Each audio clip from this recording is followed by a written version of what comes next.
The first speaker this morning is Buddy Huffaker, who is the president of the Aldo Leopold Foundation in Fireboat.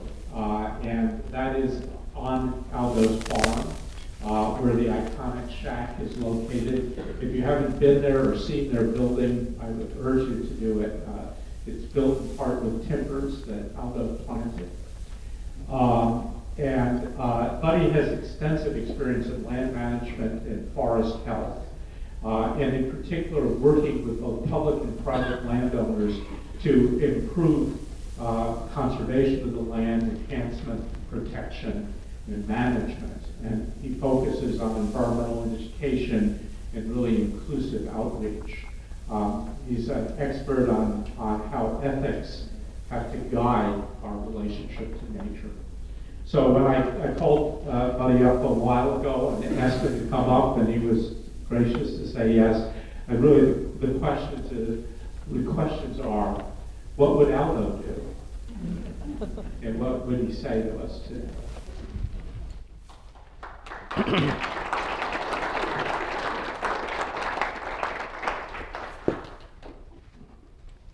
Thanks, Roy, for the introduction.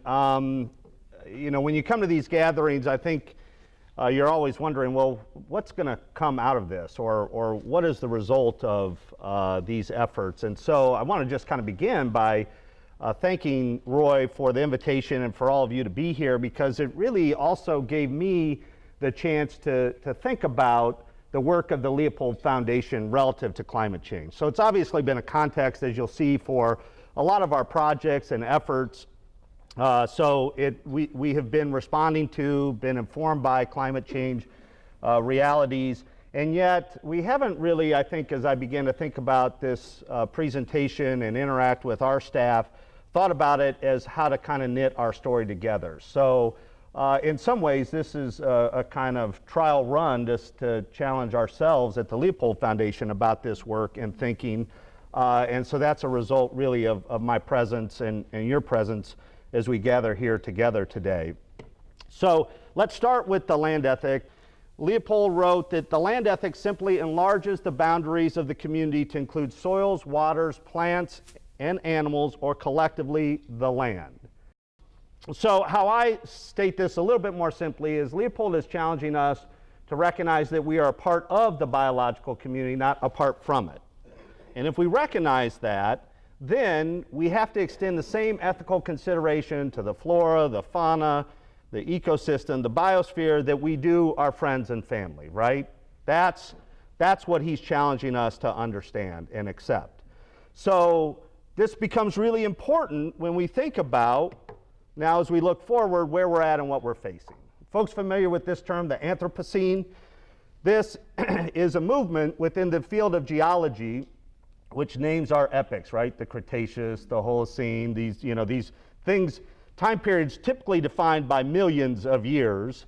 We're about 11,000 years into the new epoch, the Holocene, and already people are saying humanity is making a big enough impact on the Earth that maybe we need to consider naming this current geologic epoch after humanity and our impact in it. Now also remember, this is not purely about climate change. The marker, so you have to have a clear marker in the geologic record to tie an epoch to. So the one that's best right now in the argument is the ambient radioactivity associated with the atomic bomb, right? So it's related to climate change, but it's not climate change that is driving this argument. And yet, it speaks to the kind of impact one species is having on the entirety of a planet. And so maybe more familiar with folks is the prediction of climate warming at 1.5 degrees. This is the latest IPCC report. Most people are estimating now we're going to probably exceed that 1.5 degrees, so the challenges are even more severe. And then I think importantly, tying it back to the land ethic, this kind of that climate change is in fact an ethical dilemma, ethical issue, is that those who contribute least to climate change are going to be impacted the most, right? Think about that. So kind of the developing world, kind of roughly the red at the north of the top of the picture, is where most of the emissions are coming from that drive climate change. And then the bottom map shows where most of the impacts are going to be felt. So if you kind of confine Wisconsin, let me just quickly, we're somewhere right in here in the big red blob, and then we're in here in the blue, low vulnerability. So really, this is a kind of fortunate fact that Wisconsin's not going to feel climate change in the same way other places in the world are. That by itself defines this as an ethical conundrum, right? We are making impacts that are felt by others. So at the foundation, we have been thinking about, well, what does the future need from the land ethic? What does the future need? What can it get from this legacy of Aldo Leopold that so many people here in this room know about? And so the top 3 challenges that we've identified, and these are modified from some work done by Dr. Kurt Miney, a senior fellow with the Leopold Foundation. First is that we have to continue to address and reform the traditional economic worldview so that conservation, these kind of ecological concerns, get more embedded into our economy rather than externalized, as the economists call it. Number 2, we need to embrace these values, and these issues need to embrace and be embraced by new constituencies. And third, and this is where most of my talk will focus on, we have to extend our work across the landscape. So we'll dive into these a little bit further. But first, let me start with kind of how Leopold came to this idea of a land ethic. I'm going to do this really quickly, but I think it's really important to understand kind of where this idea emerged from. First, he spent all sorts of time outside as a young boy. This was where his world was oriented. So much so that he decided to pursue a degree in forestry. And at that point, in the early 1900s, the only place to do that was at the Yale School of Forestry. This is his graduating picture. He graduated from the 5th graduating class of the School of Forestry, so he was effectively one of our first professionally trained conservationists in the country. That was a direct pipeline to the U.S. Forest Service, so he went and worked there from 1909 until the 1930s. In 1924, he was transferred to Madison, Wisconsin, the Forest Products Lab. That's what brought him back to the Midwest. And he worked in that job for a while and then decided to pursue his primary passion, wildlife, and why wildlife was disappearing across the landscape. And got the first position ever in the world to teach courses on wildlife management and wildlife ecology. So, but then he began to experience things that made him think much more broadly about just wildlife. The Dust Bowl was in the 1930s, the biggest environmental catastrophe our country had ever experienced. And that led him to buy a farm.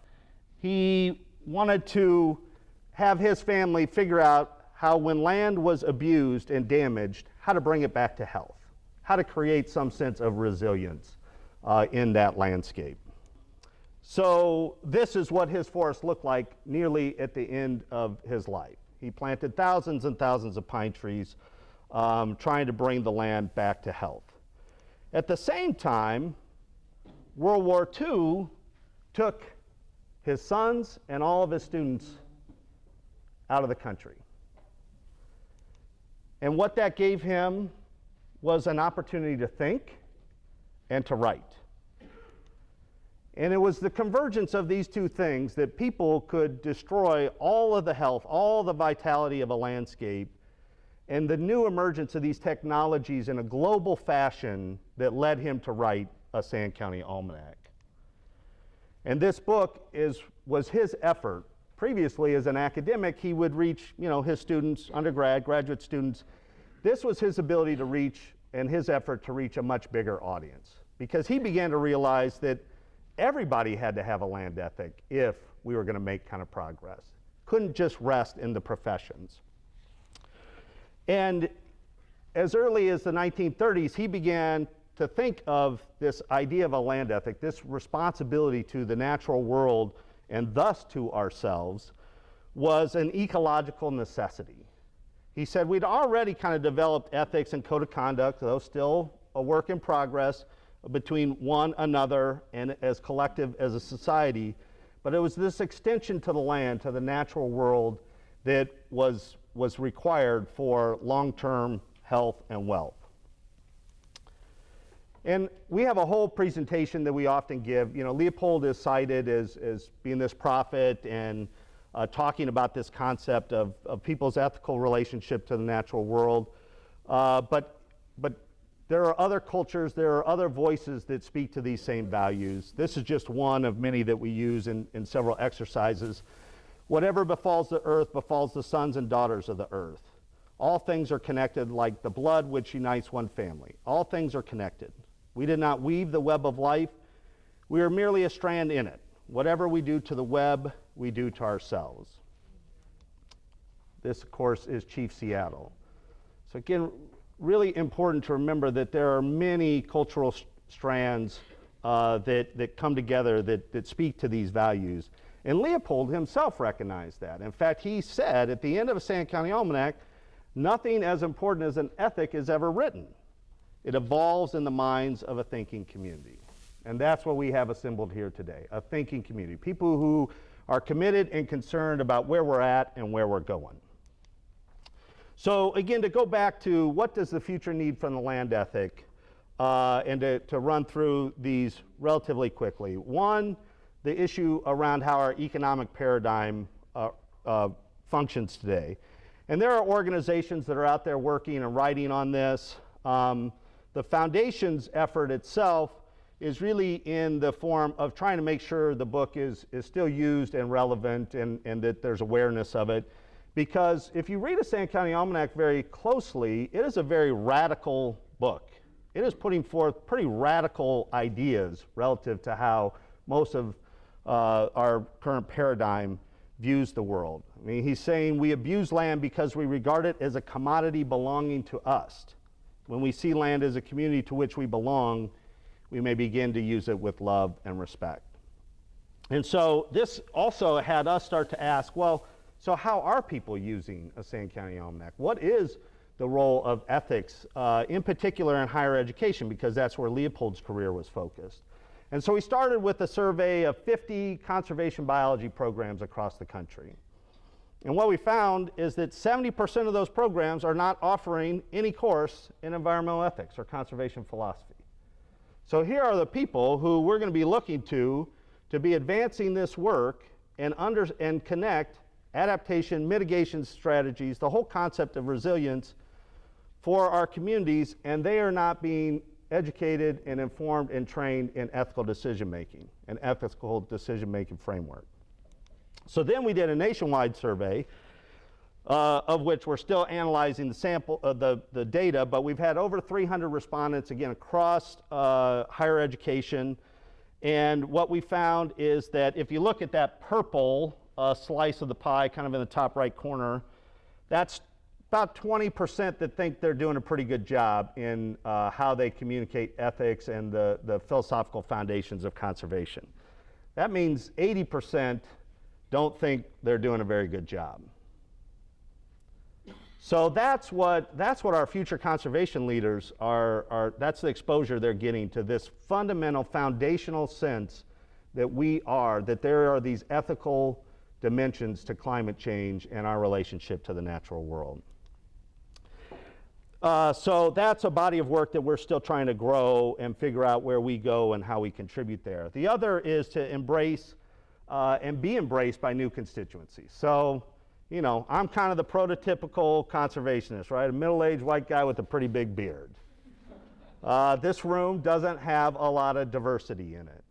And the whole environmental movement lacks diversity. I don't know if folks are familiar with this Dorsetta Taylor Green 2.0 effort, but it is a really conscious effort to try to understand where diversity sits in the environmental movement and to bring awareness to how hard we need to work on that. And we all know it, we're all working on it, but it's really important to have the data to show and remind us how much work still needs to be done here. Because remember, the people who are not having the biggest impact on climate change are the ones most greatly being impacted. Those are mostly marginalized people of color.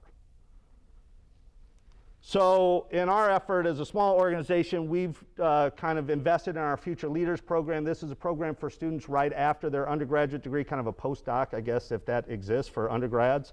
And trying to create more opportunities and try to intentionally recruit more diversity to that program with a curriculum that tries to make sure that our graduates are moving into the workforce with these core competencies. The bottom being this understanding, awareness, and skill set in ethical decision making.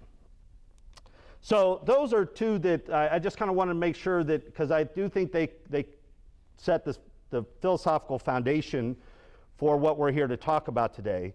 The rest of my talk will focus on some of the work that we're actively doing on adaptation and how it kind of begins to inform and touch on also mitigation efforts. So if the land ethic needs to cut across the entire landscape, Leopold was a founding member of the Wilderness Society. So that was to protect, our biggest, wildest places in North America in particular. And the cultural, scientific, and ecological values of big, kind of healthy landscapes. But he was also interested in wildlife at any scale. So other efforts that exist out there that folks should be aware of are National Wildlife Federation's Backyard Habitat Project. I don't know if anybody is doing this, but these are butterfly gardens, rain gardens, little habitats on whatever piece of ground you have and have control over to increase diversity and habitat. And then the Land Institute, anybody familiar with them? They're out of Salina, Kansas. It's an amazing effort. They are trying to create what they call perennial polycultures. It's basically a prairie that grows the kind of carbohydrates that the human diet is accustomed to, i.e. corn, soybeans. They're trying to create perennial crops of legumes, of sunflowers, of grasses that will produce enough kind of carbohydrates, if you will. There's a whole other issue about our taste, our flavor palette, and how well it can be processed. But the first challenge is to just demonstrate that we can produce the calories that are kind of needed for health. And so they're doing that in an agricultural setting. It's a really fascinating work. At the foundation, I want to make a quick plug. Again, kind of recognizing this important scale and connecting pieces, places, and people up.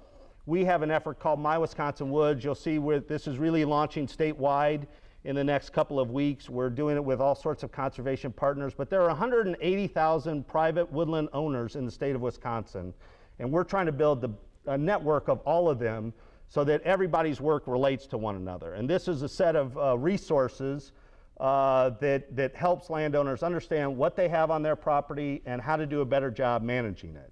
That's both from an adaptation perspective, so how do they respond to climate change, but also in improving forest management, we can sequester more carbon and we could do a better job on the mitigation front as well. But, so, really important to remember that climate change is affecting people. This is a really serious issue. And this is going to be, I think, the biggest challenge is the social dynamics associated with climate change. But the other thing that I want us to remember is that climate change, if we say those who contribute least to greenhouses are impacted the most, that is particularly true of every other life form that we share this earth with, right?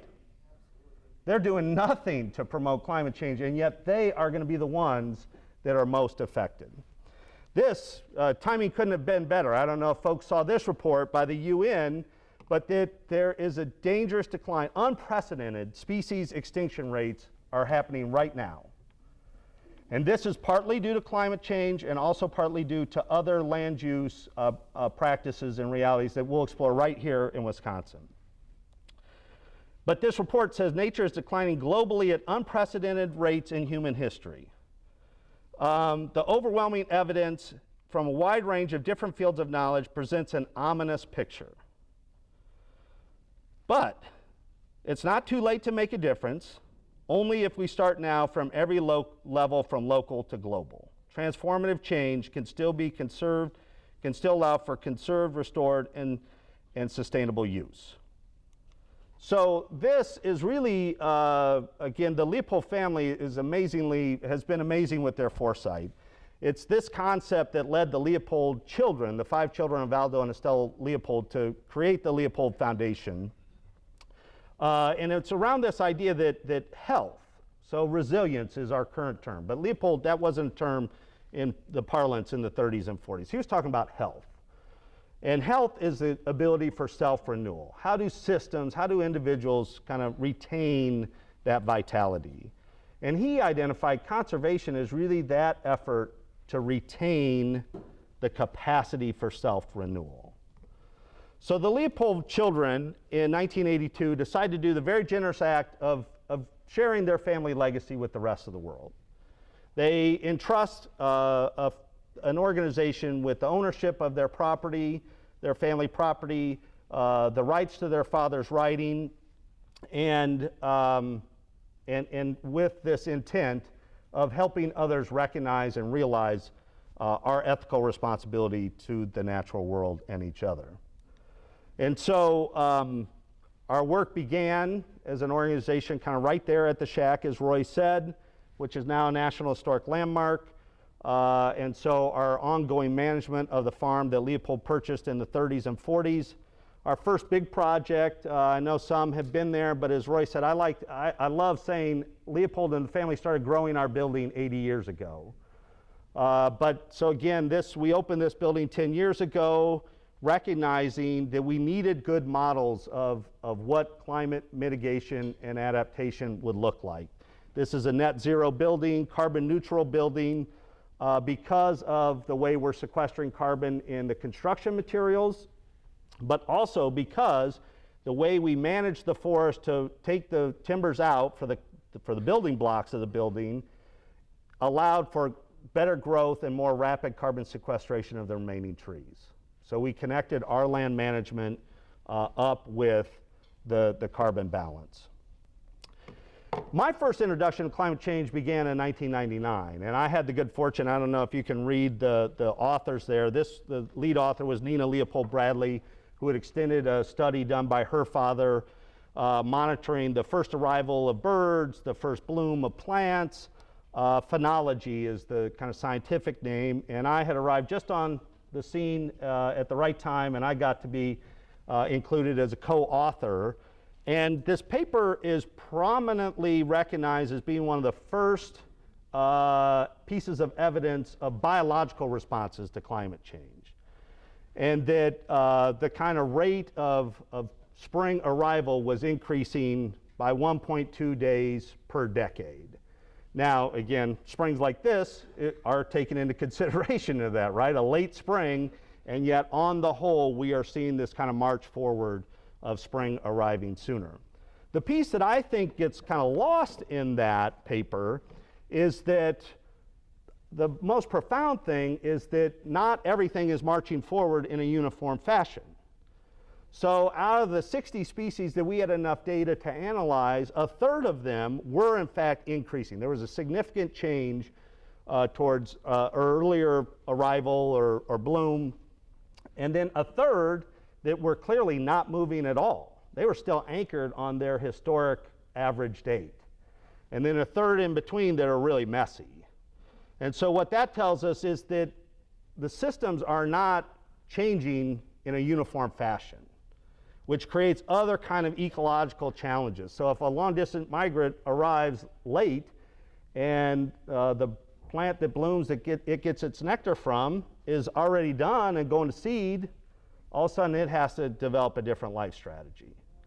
And this is what's still playing out right now. And this is one of, I think, the real kind of nuances around climate change from a biological response perspective that we're still trying to get a handle on. So that was kind of my early introduction. But again, we were trying to then figure out, so what can we do?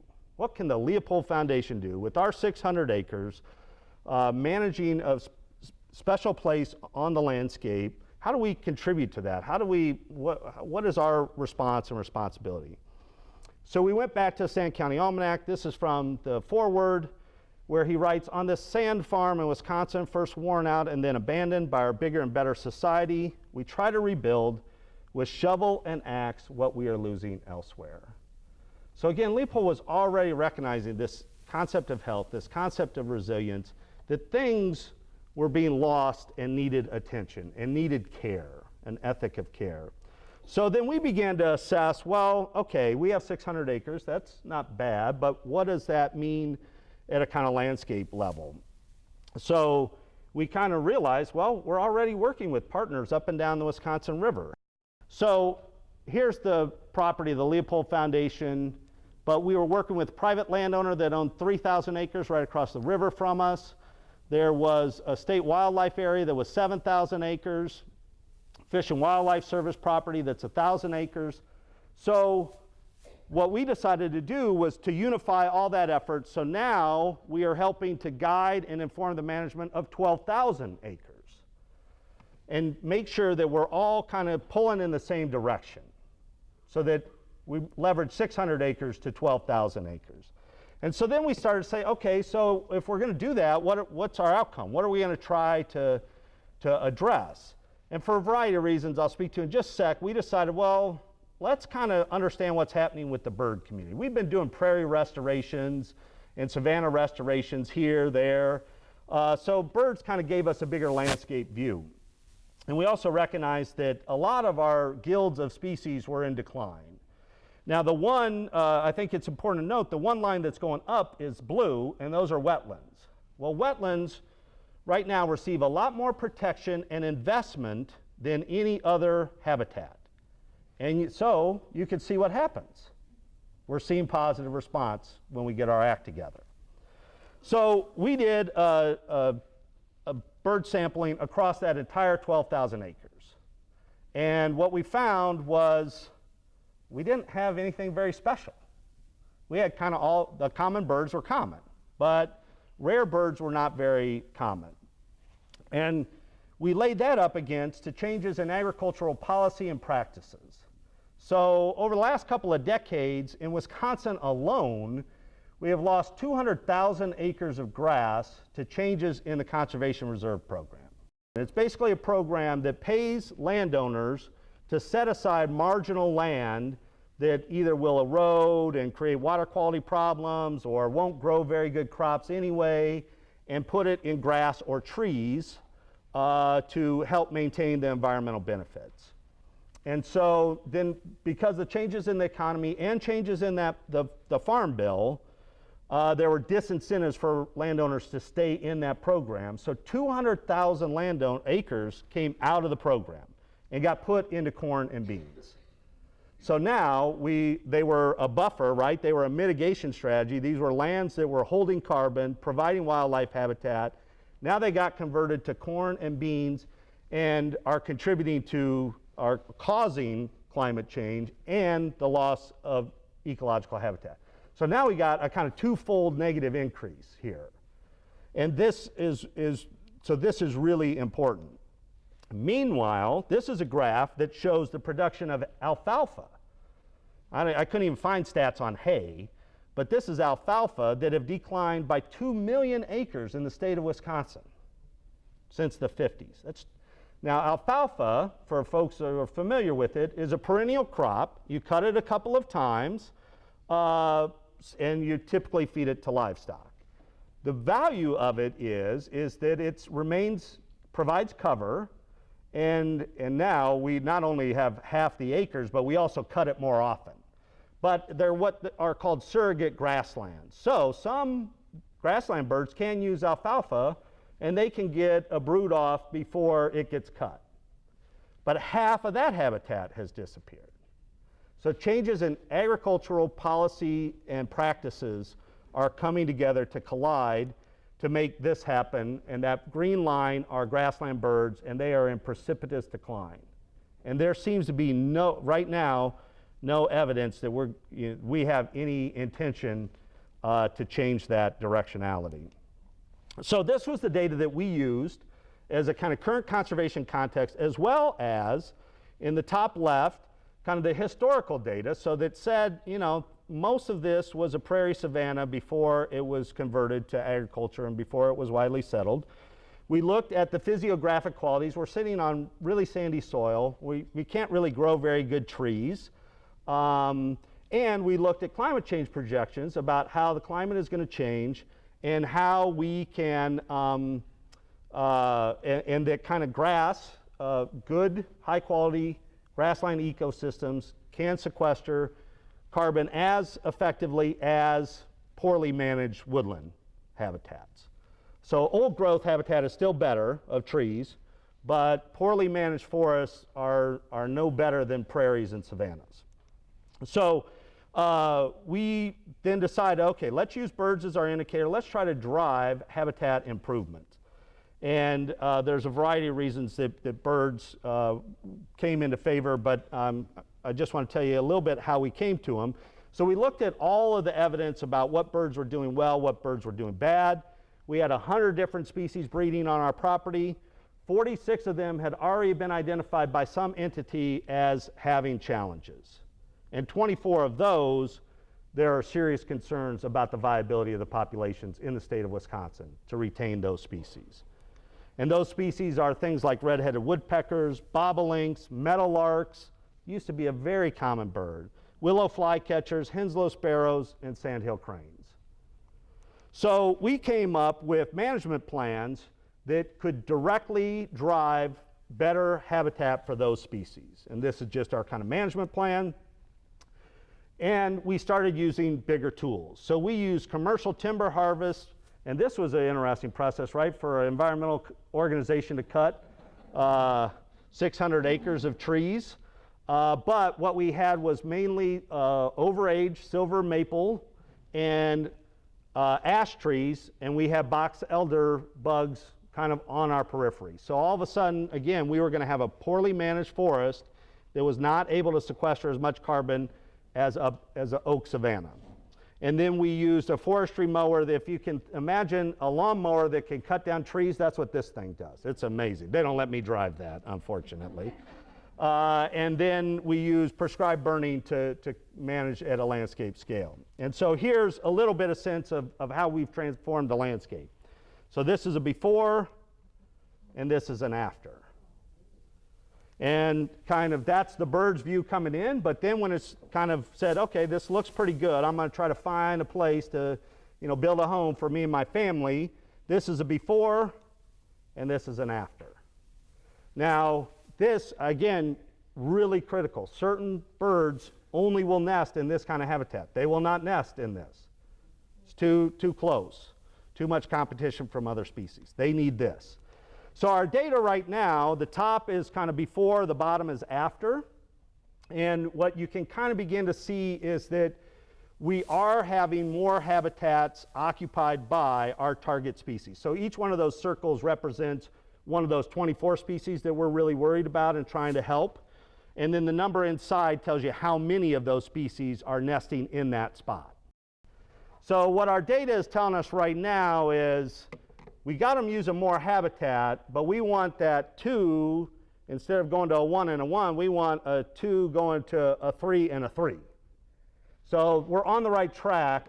We'll sample again in 2 more years to see if, in fact, we're continuing to recruit the species and the populations that we want. And here's the kind of important thing that I think we all have to remember is that doing nothing is not going to get us out of where we're at right now. We have to find strategies on the mitigation and adaptation side that pursue and try to realize greater resilience. And we do have success stories. The sandhill cranes, there were only 50 breeding pair in the state of Wisconsin when Leopold bought his property. Now you come to visit us in the fall of the year, we have 10,000 right behind the shack, coming to roost every night. Population is nearing 100,000, and that was because we changed the hunting practices and we improved habitat. So, kind of getting close to the end here, this is just a graphic to Roy's point, the difference between adaptation and mitigation. The top 2 contributors to climate change, transportation and and energy, really we need mitigation strategies, right? We need ways to reduce those impacts. We need renewable energy, we need less energy consumption, we need more efficient transportation systems. But this bottom one is the really insidious one. Agriculture, forestry, because it contributes directly to climate change, the way we grow food, the way we eat food, the way we manage our forests in terms of carbon emissions, but it also, at the very same time, decreases habitat. When we lose 2 million acres of alfalfa to corn and beans, it's emitting more carbon and eliminating wildlife habitat and water quality improvement practices and all those things at the same time. So this, I think, is really important, and sometimes I feel like the conservation community loses sight on this. We're all about the energy part, and we're losing this 20% that has this doubling negative cascading impacts on the resilience of our systems. So how do we begin to change that? Again, we need an integrated strategy from top to bottom, or bottom to top. So how many people have native plants in their landscapes? Most people, right, most people can find a little patch for native wildflowers or native shrubs, a butterfly garden. At the kind of community scale, we have to invest in rain gardens, right? I mean, we're already experiencing the impact of flooding as a kind of early indicator of consequences of climate change. Well, it's a little harder at the individual scale to have a rain garden in your yard, not impossible, but libraries, municipalities, retirement communities all have the ability to integrate these into the landscape in a much more robust fashion. And we need to figure out new and different food production systems. Again, this starts with growing your own food. It is really so important because it connects you right to that process. It makes you think more critically about where you're getting your food from. So compliments and kudos to the local lunch today. I think, again, that shows the kind of commitment we have to these systems and processes. And then this is just a picture of a dig out of that Land Institute. So those are perennial polycultures, and they're harvesting that, and that's what the root system looks like underground. So if you compared that to corn or soybeans, you wouldn't even see roots in that picture. And then we need these landscape scale kind of sinks, if you will, for global biodiversity resilience. And you guys are already doing this. We talked about the ridges last night. We talked about the Door County Land Trust. That work is really important, really critical to help ensure that we have these places where the species that we depend on or that we need to care for have room, space, and place to survive with us. And then finally, we have to deal with policy issues. And again, I'm sure you guys in past forums have talked about energy policy. The Farm Bill is the biggest conservation policy that exists in our country. It's nearly $1 trillion invested in how we get our food and where it comes from. And I don't know how many people track the Farm Bill. Not a lot. The conservation community has really been negligent in this front. Again, this is that 20% that contributes to climate change and to habitat loss. The Farm Bill is really important. The conservation title in there, it's a very small piece of a very big bill, but this is the competition. Conservation is 7%, so about $60 billion over 10 years, so that's about $6 billion a year that goes to conservation programs. The U.S. Fish and Wildlife Service entire budget per year is $1.3 billion. So this is 5 times the impact on conservation as the U.S. Fish and Wildlife Service, just as a kind of point of context for kind of where mentally we think we're investing in climate change issues and kind of actually where our money is going and how it's allocated. So again, these are the 3 things that we've identified that the land ethic needs, or that the future needs from the land ethic, and some of the ways that we're engaged in that. I hope to learn more about from our other speakers and from all of you, how you are advancing those. And just to remind us that the land ethic does call on us to remember this kind of ethical framework and foundation of responsibilities that we have to each other and to others. And then finally, in close, because I often hear this came up at dinner last night too with those of us that were there. Remember, Leopold wrote a San County Almanac for the minority. He realized that we were swimming upstream, right? And how challenging this work was going to be. And he even wrote near the end of his life, though the situation is hopeless, it should not prevent us from doing our best.